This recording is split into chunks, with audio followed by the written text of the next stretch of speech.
Hey everyone, it's me Bailey and welcome back to my channel. So in today's video I'm going to be talking about how I annotate my books. So I did this video a couple of years ago now, but this is just going to be kind of an updated version of that video. So I will have it linked in the iCard if you want to go watch that, because mostly my annotation method is still kind of the same, but it has changed a little bit. Since I last made that video, I have actually started reading more romance and actually annotating my romance books, and here are a few examples of some romance books that I have annotated previously. I used to not do that. I used to only annotate fantasy, but now I do annotate in my romance sometimes, and then of course I do still annotate in fantasy books as well.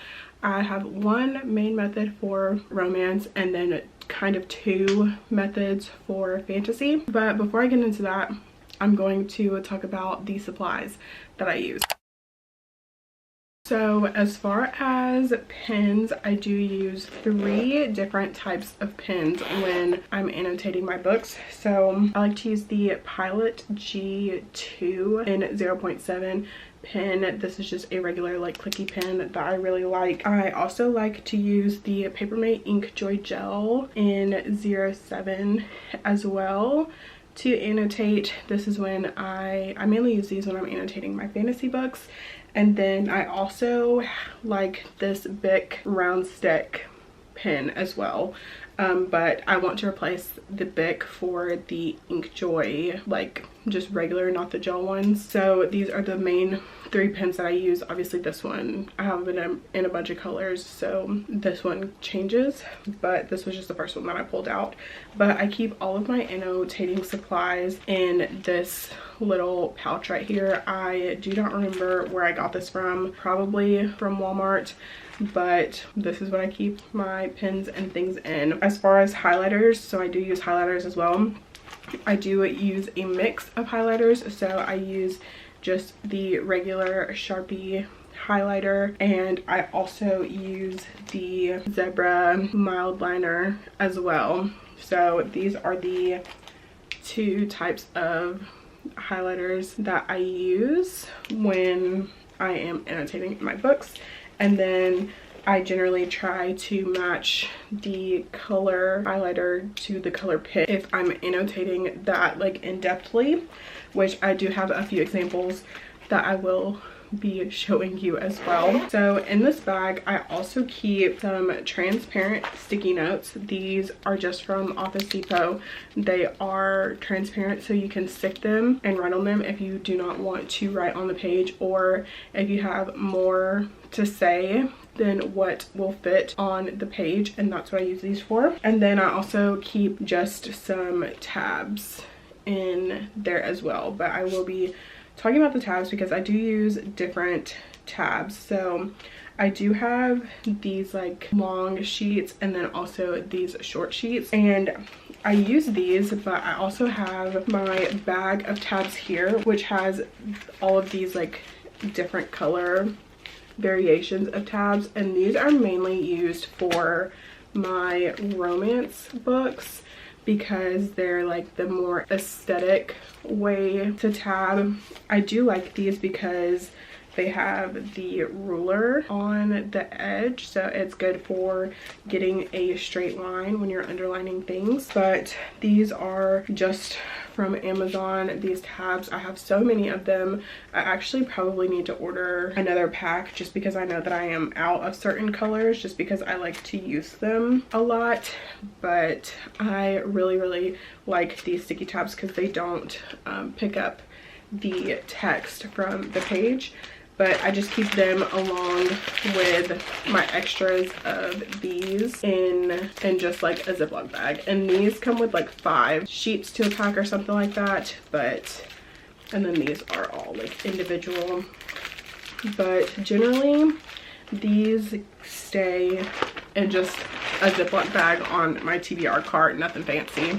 So those are really all of the supplies I use. Nothing super fancy or crazy, just stuff that you can find, you know, at most Targets or Walmarts. as far as like the pens and highlighters go. The tabs obviously do come from Amazon, so I will try to link those down below if I can remember. But now we're going to be moving on to how I annotate, and so I like to use a mix of pen and highlighter, and sometimes I like to not use anything at all and just tab. So here is an example, things we never got over, of a book that I just tabbed but did not want to write in. So anytime that there's like a tab, I did not write anything in the book. I didn't highlight or mark in this book at all. I just strictly put the tab, and I do this the exact same way I've always done it, is wherever I want to tab, I will put the edge of the tab at the start of the sentence that I want.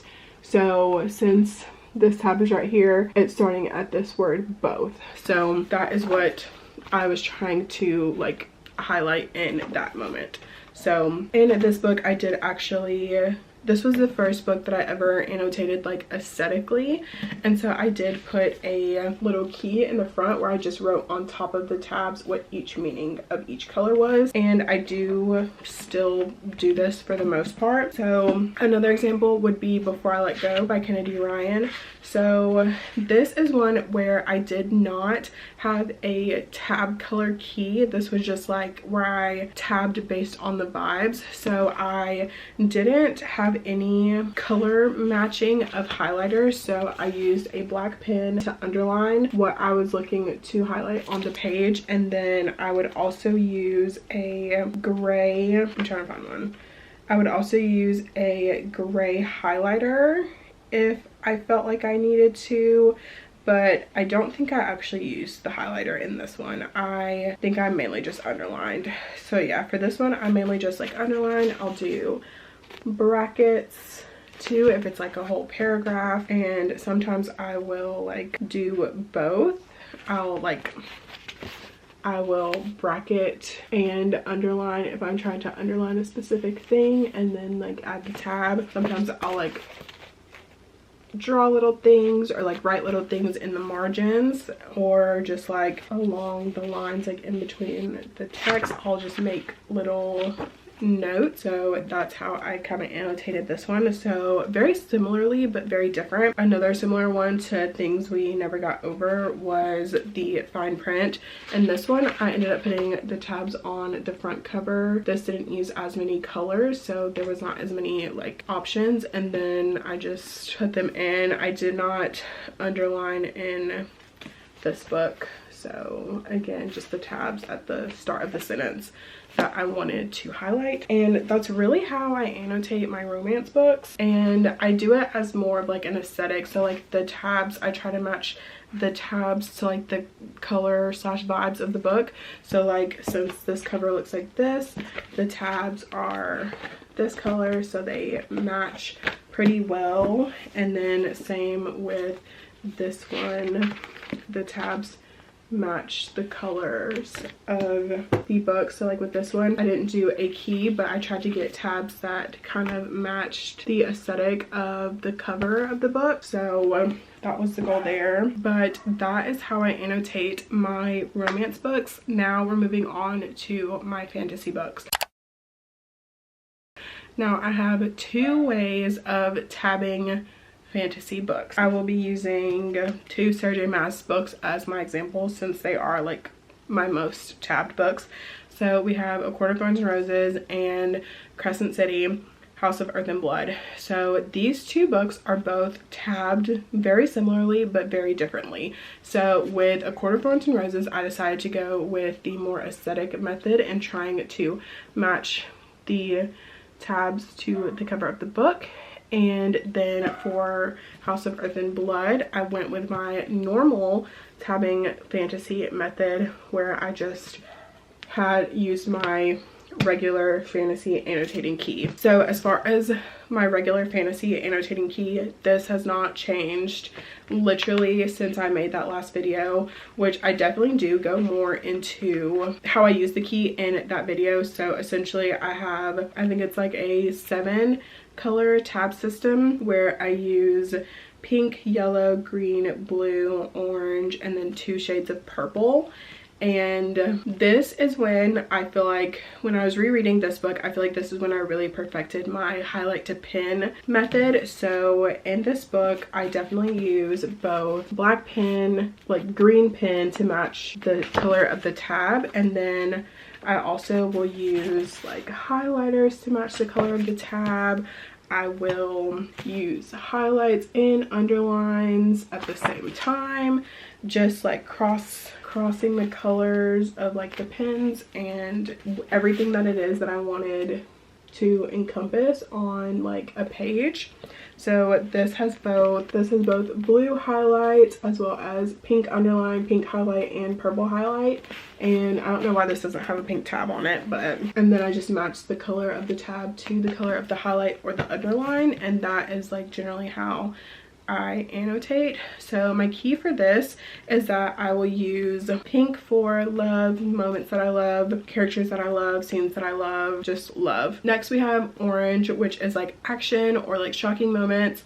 Then we have yellow, which is like funny moments or like moments that aren't very serious or things that just make me laugh. Green is like angry moments or jealousy or things that I don't like about the plot, things that I don't like about the characters, things that I don't like about the book in general, things that make me angry, and that is what green is for. Next we have blue, which is like sad moments, and those are things that are just like heartbreaking for the character or anything that has to do with like the backstory. And then we have 2 purples, so we have the light purple and the dark purple, and I want to say the light purple is quotes and the dark purple is foreshadowing, maybe. I think that's right, I don't know. But so those are the colors for the tabs for when I annotate like this. And then I recently this is my most recent book that I annotated, which was A Court of Thorns and Roses, and this was a reread, and I did go for the more aesthetic kind of tabbing method, and I did put a key in the front of this one so to match like the colors. So for this one I did red, gray, like a dark yellow, like a white color, a dark gray, a bright yellow, and a brown. And so for this, red was general, gray was foreshadowing / important information, the dark yellow was sad moments, the white tan color was excitement / action, the dark gray was frustrating and angry moments, the bright yellow was loving and sweet moments, and then the brown was anything that had to do with the blight. So that is how I ended up using these for like my reread. And I did actually do a little bit more in this, so I did use like a gray highlighter for pretty much most of any of the things that I wanted to highlight, and I used a black pen only in this one, so I didn't mix and match pen colors. But I did do, of course, like brackets and like drawings, and I did in fact like try to do a few kind of like doodles in this one, and just like highlighting and underlining and all of the things in this book. This is one of my favorite books of all time, so of course I wanted to get all of my thoughts down into this book for my reread. But that is how I annotated this one. So it is like similar, but it is a little bit different. These are 2 probably of my most tabbed books that I own. I recently also annotated Fourth Wing by Rebecca Yarros, and again for this one I did kind of go with the more aesthetic, attempting to match the book's vibes as far as like tabs, and then created my own kind of key that I put at the front. So it was quotes, funny moments, general thoughts, important information, and then one of the tabs was for kicking, screaming, and throwing up. So those were like the vibes for this book, and so those are what I wanted the tabs to encompass. Recently though, I will say that when I read House of Flame and Shadow, I did incorporate a new kind of method. So I did leave the same colors, but then I just added a few. And so we still have pink for love, orange for shocking, yellow for funny / relatable moments, green for angry, blue for sad, and then we have the dark purple for important information, we have light purple for quotes, and then we have red for action, light pink for general comments and thoughts, and dark green for like spicy moments or like moments between the characters where there's like romantic tension. So that is what the new and my official fantasy annotating key is. But just here's an example of House of Flame and Shadow where I was annotating and used all of the new colors. And again, this is just like how I normally would do it, where I match the color of the pen to the color of the tab and the color of the highlighter to the tab as well. But that is really my annotating method. I feel like it is simple to me just because I have it down, but I also feel like I can see how it could be complicated because it has taken me a very long time to get this method together. I have been trying to perfect this method since I started annotating in like 2019, I think, and I finally feel like I have it down pat. But there is still room for me to grow and improve and find things that I like doing, find things that I don't like doing, and like switching it up. So yeah, that is how I annotate. That is all for today's video. Let me know down in the comments if you annotate your books or if you don't, if you're terrified to write in them. That is completely okay. I used to be terrified as well. But I will also have my old annotation video down below because I still do quite a lot of the same things that I did in that video. I just wanted to make this video as like an updated version, even though it is still very similar. But that is going to be all for today's video. Thank you so much for watching. If you liked this video, please make sure to give it a thumbs up and subscribe to my channel if you want to see more content from me. If you have made it this far in the video, I would love for you to drop a flower emoji, probably like the daisy emoji. I don't know if there is one or not, but if there is, drop it down in the comments. Thank you so much for watching, and I'll see you guys in my next video. Bye.